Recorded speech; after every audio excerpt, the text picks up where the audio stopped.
જણાવનો રે કુંડળમાં કરાકાર જીવન જોયા લાખ છે રે. હાલો ફેરો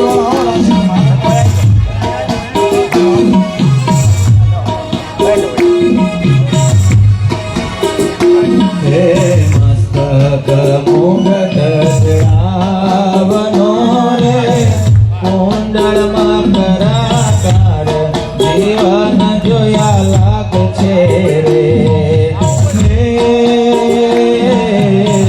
કેસર તિલક લલાટ મારે કેસર તિલક લલાટ મારે જોઈ જોઈ વાદે પ્યાર જીવન જોયા લાગ છે રે.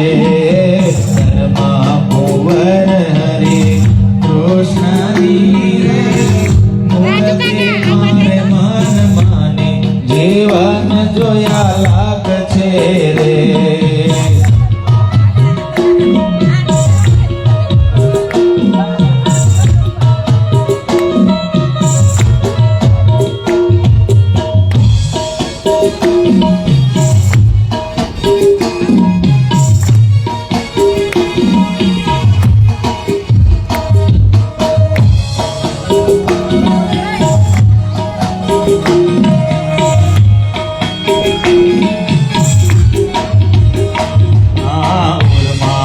અનુપમા ઉતરી રે કાંચન કેરી અનુપ જીવન જોયા લાગ છે રે.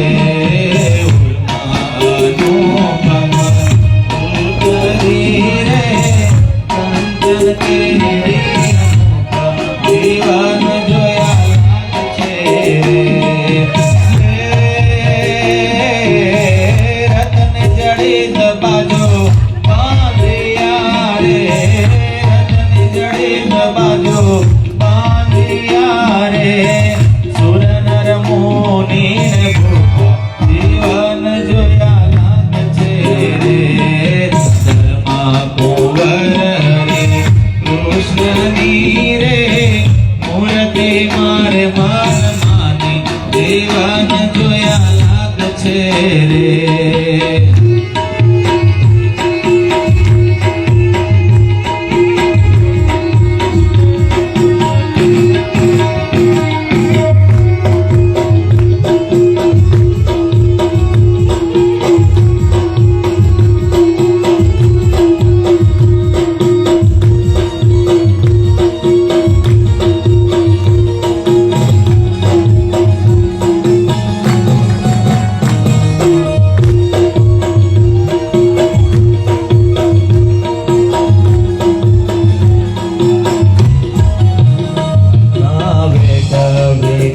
ઉકડા સાંકળા રે શોભે છે કરવર માયા જીવન જોયા લાગ છે રે.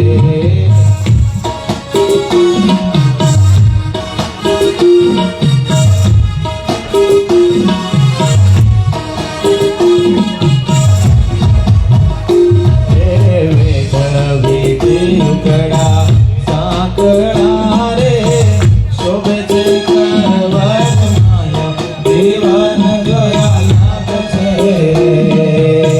પ્રેમાનંદ છબી ઉપરે રે પ્રેમાનંદ છબી ઉપરે રે તન મન ધન બલ જાય જીવન જોયા લાગ છે રે.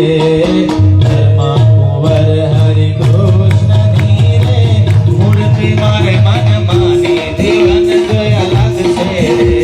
ધર્મા કુંવર હરિ કૃષ્ણની રે મૂર્તિ મારે મન માની જીવન જોયા લાગ છે રે.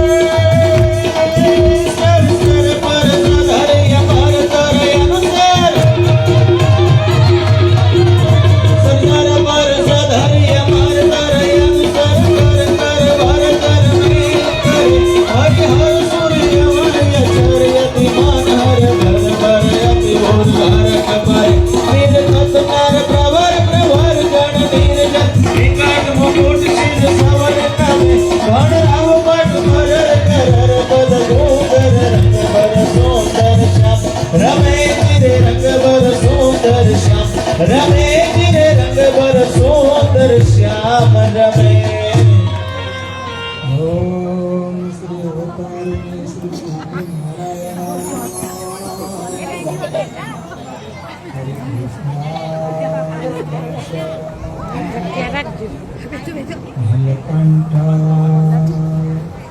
સહજાનંદ સ્વામી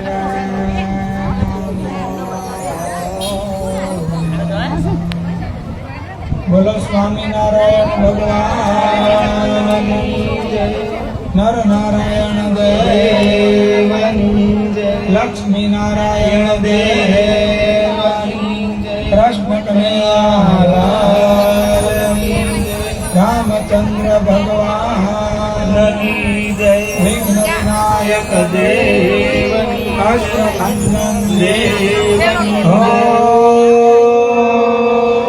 નમઃ પાર્વતી પતય હર હર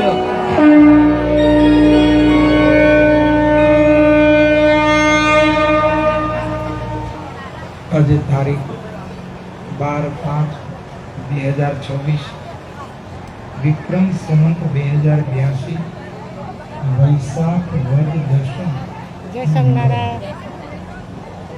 અમારા સુરતની ધરતીમાં બિરાજતા કુબેરનગર મંદિરની અંદર લક્ષ્મીનારાયણ દેવ, ઘનશ્યામ મહારાજ, હરિકૃષ્ણ મહારાજ આદિ દેવોનો આજે વાર્ષિક ભક્તો પાઠોત્સવ છે.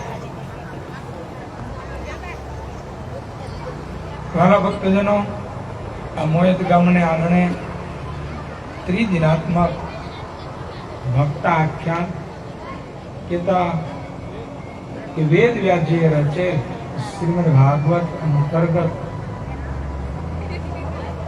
ભગવાનના પામેલા મોટા મોટા ભક્તો એના જીવન કેવા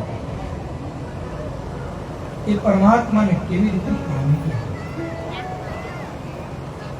વગેરે વગેરે પ્રસંગો ભક્તજનો આપણે જયારે જોઈ રહ્યા છીએ ત્યારે આપણા હૃદયની અંદર ખૂબ આનંદ હોવો જોઈએ કે હો મારા કેટલા મોટા ભાગ્ય આવા ભગવાનના ભક્તના ચરિત્ર મને સાંભળવા એ ભક્તો જોડે આપણે હતા તો નહીં, પણ આ વેદ વ્યાસજીએ લખેલો શ્રીમદ ભાગવત એ આપણી માટે વિડીયો શૂટિંગ છે.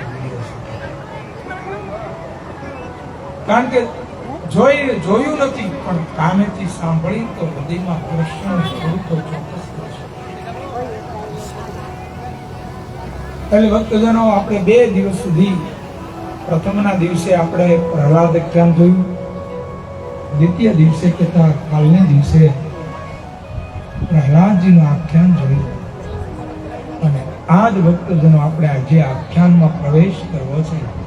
એ આખ્યાનને ભગવાન સ્વામિનારાયણ વચનામૃતમાં 5 વખત હોય છે અને વળી ભગવાન સ્વામિનારાયણ આ આખ્યાનને ચમત્કારી આખ્યાન કહ્યું. ધ્રુવજી 5 વર્ષની ઉંમરમાં પરમાત્માને પ્રાપ્ત કર્યા, પણ ભગવાને એ આખ્યાનને ચમત્કારી નથી.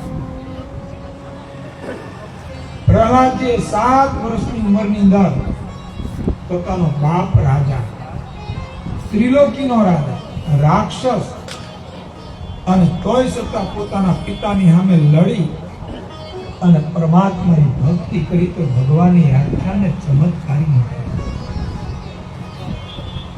અને જ્યારે જળ ભરતના આખ્યાનની જ્યારે વાત આવી ત્યારે ભગવાન સ્વામિનારાયણે એવું કીધું કે ભરતજીનું આખ્યાન તો ચમત્કારી. એ ચમત્કારી શું કરવા છે એ પ્રસંગો ભક્તજનો આપણે આગળ જોઈશું. પણ આપણે શ્રીમદ ભાગવતની અંદર વેદ વ્યાસજીએ રચેલા આ શ્રીમદ ભાગવતના 5મ સ્કંદની અંદર આપણે પ્રવેશ કરીશું. ભાગવતના 5મ સ્કંદની અંદર વરાજીનું આખ્યાન છે. રાજન તને શું કહું? સુખદેવજી મહારાજે પ્રશ્ન ઉઠાવ્યો છે, ગુરુદેવ, મેં એવું સાંભળ્યું છે કે મનુ મહારાજાના વંશની અંદર ભરત નામના રાજવી પુરુષ થયા. અને ભરતે કેવડો મોટો પોતાના જીવનમાં ત્યાગ કર્યો. ભક્તજનો, આ ભરત ખંડ, આપણા જે ખંડનું નામ છે ને, એ ખંડનું નામ પેલા અજનાબ ખંડ હતું. અને આ ભરત રાજા ઉપરથી ભરત ખંડ એવું નામ પડ્યું છે. તો ગુરુદેવ જેના નામ ઉપરથી આ ભરત ખંડ એવું નામ પડ્યું, એવા ભરતજીને નો રાજ ગળે વળગ્યું, નો સ્ત્રી પુત્ર પરિવાર ગળે વળગ્યા, અને તોય છતાંય જંગલમાં ભગવાનનું ભજન કરવા ગયા. અને ગુરુદેવ એના જીવનની અંદર એને બંધન છે. એક હિરણ કે કારણ ભરત લીએ દિન દે.